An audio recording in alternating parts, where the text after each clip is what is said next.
Hello? Tol? Oh, patawag ka. Tol, dito kasi ako sa tapat ng bahay mo eh.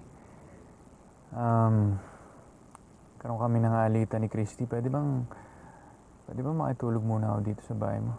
Oo naman, pwede. Pero nasa birthday pa kasi ako ng tropa dito sa Paranaque. May hintay mo ba ako? Sige, okay lang, wag mo nang intindihin. Mag-enjoy ka dyan ha. Sure ka?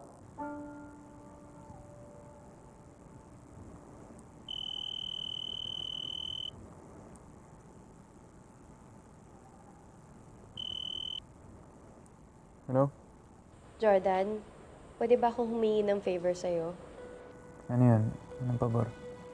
Hindi kasi napansin ni Olive na ubos na pala yung melatonin meds ko eh. Baka, alam ko, gabing-gabi na. Hindi kasi talaga ako makatulog kapag wala yung gamot na yon.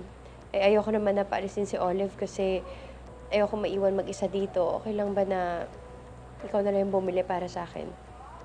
Oh, sige. Sige, wag mo nang paalisin si Nurse Olive dyan ha. Para may kasama ka. Ako nang bahala dumaan sa drugstore ang mga kailangan mo. Talaga? Thank you. Thank you so much.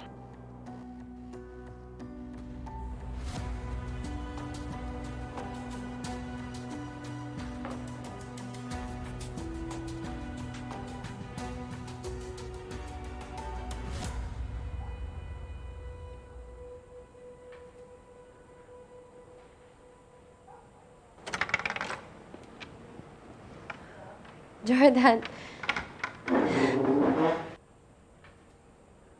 thank you. Thank you talaga. Siya si Olive? Olive? Yung gamot?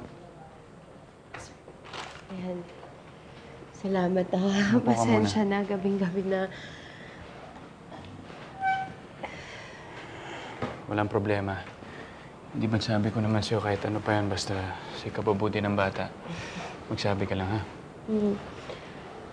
Kamusta pala? Hindi ba nagalit si Christy na nistorbo ko pa kayo? What's wrong? Ayoko mo nang pag-usapan, Shai. Kung wala ka nang kailangan, alis na ako. Ha? Hindi. Olive? Sige na, umakyat ka na muna doon.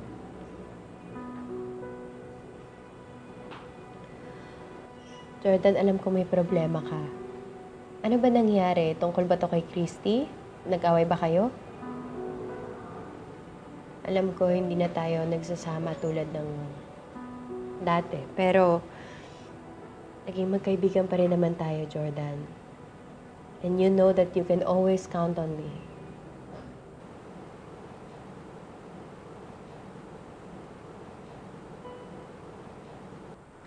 Nagtalo kami ni Christy. Ayoko na muna umuwi doon. Baka lalo lang kami mag-away. If you don't mind me asking, ano bang pinag-awayan ninyo? Lately, dami naming issues. Medyo naiipon na. Binibisita pala niya yung anak ni Leon nang hindi ko alam. Pati ito. Ito pagbibisita ko sa'yo para i-check ka. Pati ito, pinagtatalunan namin. Tapos, hindi ko pa rin makalimutan na muntik na malagay sa panganib yung anak ko nang dahil sa kanya.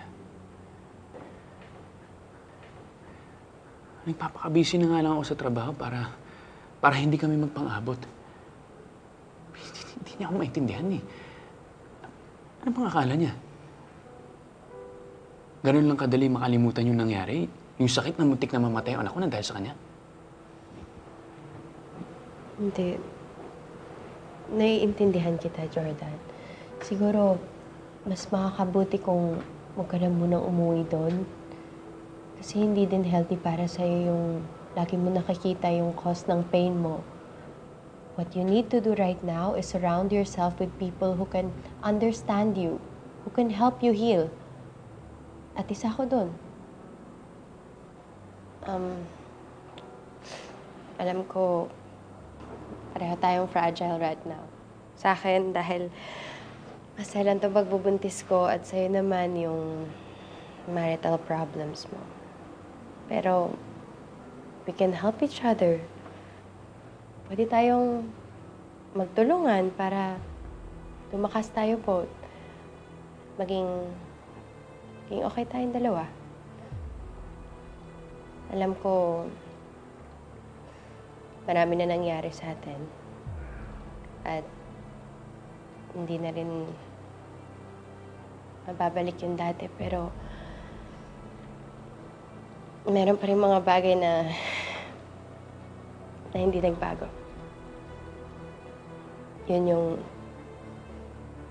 concern tsaka pagmamahal ko sa'yo. Kalimutan mo na yan muna yung mga problema mo. Kalimutan mo na muna si Christy. Dito naman ako. Kami ng baby natin. Nandito kami for you.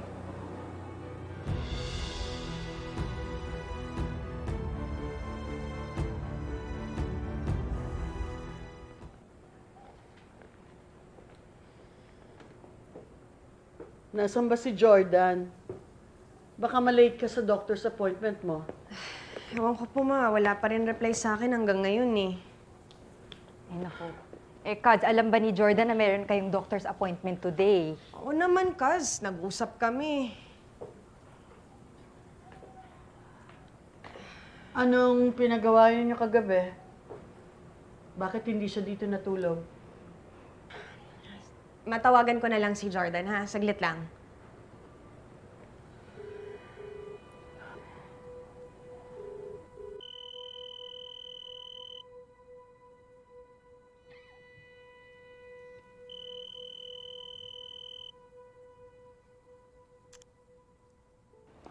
Hello?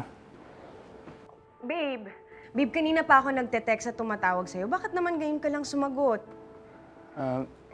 Kakagising ko lang eh. Madaling araw na ako nakatulog. Nasaan ka ba? Nandito ako kay Jeff. Babe, nakalimutan mo bang may appointment ako? Di pa napag-usapan na natin to. Sabi mo, pupunta ka. Magbibis lang ako ha. Hintayin mo ako. Alam mo, babe, kung hihintayin pa namin yung biyahe mo, mamimiss mo na talaga yung appointment ko. Di bale na lang kay Nunette na ako magpapasama, okay? Sige na. Christy, sandali.